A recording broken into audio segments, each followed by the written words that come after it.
Retail ইনভেস্টররা বলেন তারা ভালো স্টকে পিক করে, যেমন SBI, ইনফোসিস, উইপ্রো, এরকম ভালো ভালো স্টকে তারা পিক করেন, কিন্তু দেখা যায় স্টকটা নিচের দিকে চলে এসেছে, সেখানে তারা লস বুক করে সেখান থেকে বেরিয়ে আসছেন। এটা কেন হচ্ছে? কারণ আমরা যখন স্টক বাই করব অবশ্যই স্টকের ভ্যালুয়েশনের দিকে কিন্তু আমাদের ফোকাস করতে হবে। স্টকটা কি ওভার ভ্যালুড না আন্ডার ভ্যালুড সেটা সম্পর্কে আমাদের ভালো করে জানতে হবে। যখনই আমরা স্টক বাই করব স্টকের ভ্যালুয়েশন সম্পর্কে দিকে আমাদের ফোকাস রাখতে হবে। তাই আজকের ভিডিওয়ে আমি এরকমই 3টে স্টক নিয়ে আলোচনা করব, যে স্টকগুলো একটা পারফেক্ট ভ্যালুয়েশনে ট্রেড করছে, যেগুলো আগামী দিনে কিন্তু একটা ভালো রিটার্ন আমাদের দিতে পারে। তো ভিডিওটা তাহলে শুরু করা যাক। আমি নিরুপমা শেয়ার শেখো চ্যানেলের পক্ষ থেকে সকল বন্ধুদের স্বাগত জানাই। আর চ্যানেলটা যদি সাবস্ক্রাইব না করে থাকেন তাহলে চ্যানেলটা সাবস্ক্রাইব করে নেবেন, আর পাশে থাকা বেল আইকনটা প্রেস করে রাখবেন।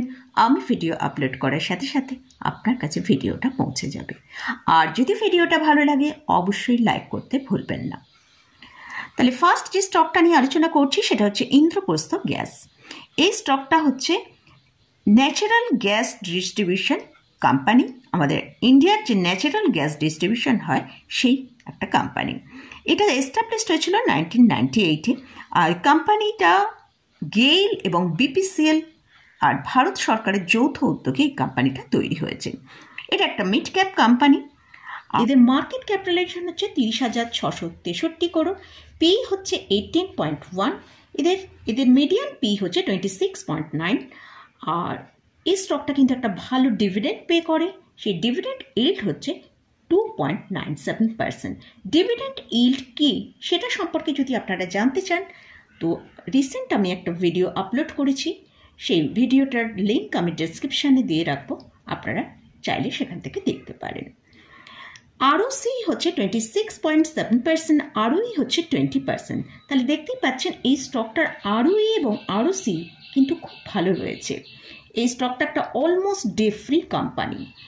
এই স্টকের কারেন্ট প্রাইস চলছে 441 টাকা।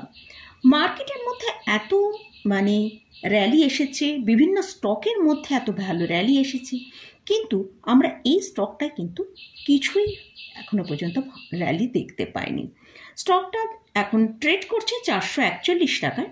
আর এই স্টকটার মোটামুটি আমরা যদি 5 ইয়ার্সের হাই দেখি সেটা হচ্ছে 557 টাকা। আমরা একবার এদের ফাইন্যান্সিয়াল কন্ডিশন কিরম আছে সেটা আমরা একবার দেখে নেব। লাস্ট 5 ইয়ার্সের সেলস আমরা যদি দেখি 2019-এ ছিল 5,765 করোড়, সেখান থেকে 2023-এ যদি দেখি সেখানে 14,146 করোড়ে পৌঁছে গেছে। নেট প্রফিট সেখানেও কিন্তু আমরা ভালো গ্রোথ দেখতে পাচ্ছি। 2019-এ ছিল 787 করোড়, সেখান থেকে 2023-এ 1,445 করোড়ে পৌঁছেছে। তাহলে আমরা ফাইন্যান্সিয়াল এবং ফান্ডামেন্টাল দুটো সাইডে দেখলাম কিন্তু খুব ভালো, কিন্তু স্টকের মধ্যে গ্রোথ সেভাবে আসেনি। স্টকটা আমরা যে চার্টটা দেখছি সেখানে আমরা দেখতে পাচ্ছি একটা কনসলিডেশন ফেজের মধ্যে কিন্তু চলছে। তো এই স্টকটার যেটা 5 বছরের হাই সেটা হচ্ছে 557 টাকা। তো আশা করা যায় মার্কেট যখন র্যালি দিচ্ছে তখন কিন্তু সব স্টকই যে একসঙ্গে র্যালি দেয় এমন কিন্তু নয়। অনেক স্টক আছে যারা অনেকটা বেশি আগে র্যালি দিয়ে দেয়, বা অনেক স্টক আছে মার্কেটের সাথে সাথে র্যালি দেয়, আবার এমন অনেক স্টক আছে মার্কেটের এই যে র্যালিটা হয়েছে তারা কিন্তু পরে তাদের সেই স্টকগুলো আমরা র্যালি দেখতে পাই। তো সেরকমই ইন্দ্রপ্রস্থ গ্যাস কিন্তু সেরকমই একটা স্টক বলে আমার মনে হয়। তো এদের শেয়ার হোল্ডিং প্যাটার্নটা একবার দেখে নেব। প্রোমোটারের হোল্ডিং আছে 45%, এফআইএস এর হোল্ডিং হচ্ছে 17.91%। এখানে এফআইএসটা কিন্তু যেটা ওদের মার্চে ছিল সেটা হচ্ছে 21.27% ছিল, সেখান থেকে একটু এখানে ডিক্রিজ করেছে। আর ডিআইএসের হচ্ছে পজিশন হচ্ছে এখন কারেন্ট পজিশন হচ্ছে 22.74%, আর মার্চে এদের ছিল হোল্ডিং ছিল 20.28%। তো ডিআইএসরা সেখানে ইনক্রিজ করেছে। এরপর যে স্টকটা নিয়ে আলোচনা করছি সেটা হচ্ছে পেট্রোনেট এলএনজি লিমিটেড। এই স্টকটা লিকুইডিফাইড ন্যাচারাল গ্যাস ইম্পোর্ট এবং রিগ্যাসিফিকেশন টার্মিনাল এদের ইন্ডিয়ার মধ্যে রয়েছে, এর উপরে এরা কাজ করছে। তো এই স্টকটাও কিন্তু একটা মিড ক্যাপ স্টক। এই স্টকের মার্কেট ক্যাপিটালাইজেশন হচ্ছে 42,112 করোড়। স্টকের পি আমরা যদি দেখি সেটা হচ্ছে 12.3, ROCE হচ্ছে 26.6%, ROE হচ্ছে 22.8%। এই স্টকটাও একটা ভালো ডিভিডেন্ড পে করে, সেটা হচ্ছে ডিভিডেন্ড ইল্ড হচ্ছে 2.49%। ইপিএসটা দেখতে পাচ্ছি 22.75। এই স্টকটার এখন কারেন্ট প্রাইস চলছে 283-তে। এই স্টকটা যদি এই 283-র ওপর সাস্টেন করে ভালোভাবে ক্লোজিং দেয়, তাহলে কিন্তু এই স্টকটা আমরা একটা খুব ভালো র্যালি আগামী দিনে দেখতে পেতে পারি। আর এই স্টকের যে লাস্ট 5 ইয়ার্সের হাই আছে, সেটা এই 283-র কাছেই কিন্তু হাই আমরা দেখতে পাচ্ছি। এই 283-কে যদি পার করে সাস্টেন করে, তাহলে এই স্টকে কিন্তু ভালো র্যালি আসবে।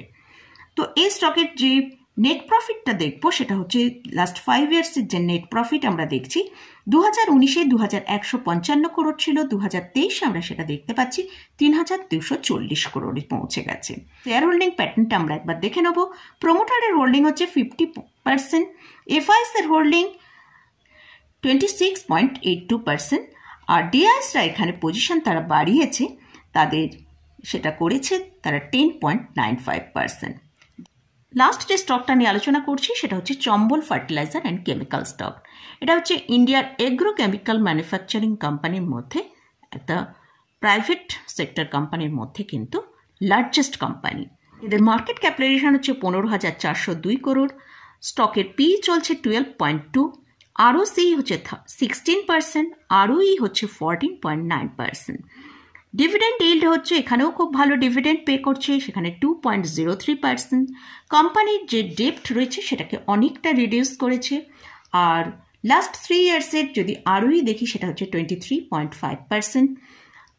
আচ্ছা, এই স্টকটা যদি পিয়ার কোম্পানিতে দেখি, সেখানে যা পি আমরা দেখতে পাচ্ছি, তাদের থেকে কিন্তু এই চম্বল ফার্টিলাইজারের পি কিন্তু অনেক লো পিতে ট্রেড করছে। লাস্ট 3 ইয়ার্সের সেলস গ্রোথটা আমরা দেখব, সেখানে সেলসটা কতটা বেড়েছে সেটা আমরা একবার দেখে নেব। 2021-এ দেখতে পাচ্ছি 12,719 করোড় ছিল, 2022-এ 16,069 করোড়, আর মার্চ 2023-এ 27,773 করোড়। তো এই স্টকটায় কিন্তু আমরা যে সেলসের মধ্যে গ্রোথটা দেখতে পাচ্ছি, সেটা প্রায় লাস্ট 3 ইয়ার্সে 32% সেলসের মধ্যে গ্রোথ দেখতে পাচ্ছি। তো এই স্টকটার এখন কারেন্ট প্রাইস চলছে আমরা 370 টাকা দেখছি, আর লাস্ট 5 ইয়ার্সে এই স্টকটার হাই যেটা দেখিয়েছে 457 টাকার কাছে। তো এই স্টকটাতেও যখন একটা ভালো র্যালি আসবে, তখন কিন্তু আমরা এই স্টকটা একটা খুব ভালো র্যালি দেখতে পাবো, 450 টাকার মতন দেখতে পারি। এই স্টকের আমরা শেয়ার হোল্ডিং প্যাটার্নটা একবার দেখে নেব। প্রোমোটারের হোল্ডিং আছে 60.56%, এফআইএসদের হোল্ডিং আছে, সেপ্টেম্বরে এদের হোল্ডিং ছিল 10.85%, ডিসেম্বরে এরা এখানে পজিশন বাড়িয়েছে, সেটা 13.39% করেছে। আর ডিআইএসদের হোল্ডিং হচ্ছে সেপ্টেম্বরে ছিল 9.04%, সেখান থেকে ডিআইএসরা ডিসেম্বরে বাড়িয়েছে 9.35%-এ করেছে, অর্থাৎ 0.31% ডিআইএসরা এখানে পজিশন বাড়িয়েছে। মোটামুটি এই 3টে স্টক নিয়ে আলোচনা করলাম। এই স্টকগুলোকে আমার মনে হয় বিভিন্ন প্যারামিটার থেকে আমার মনে হয়েছে যে স্টকগুলো এখন অনেক লোয়ার প্রাইসে ট্রেড করছে। এই স্টকগুলো একটা ভালো আমরা আগামী দিনে র্যালি দেখতে পাবো, সেটা নিয়ে আজকে আমি আপনাদের সাথে আলোচনা করলাম। কেন এই স্টকগুলোকে মনে হচ্ছে আগামী দিনে ভালো র্যালি করবে, সেটা নিয়ে ডিসকাস করলাম। আর এই স্টকগুলো কিন্তু আমি কোনোটায় বাই রেকমেন্ডেশন করছি না। আপনারা আগে ভালো করে রিসার্চ করবেন, ভালো করে এই স্টকগুলো সম্পর্কে এদের ফান্ডামেন্টালি এবং ফাইন্যান্সিয়াল কন্ডিশন সম্পর্কে ভালোভাবে অ্যানালিসিস করবেন, করে নিয়ে তারপর যদি পজিশন নিতে চান তবেই পজিশন নেবেন। তো মোটামুটি আজকের মতন ভিডিওটা এখানেই শেষ করছি। ভিডিওটা যদি ভালো লাগে অবশ্যই লাইক করবেন, শেয়ার করবেন, সাবস্ক্রাইব করবেন। ধন্যবাদ।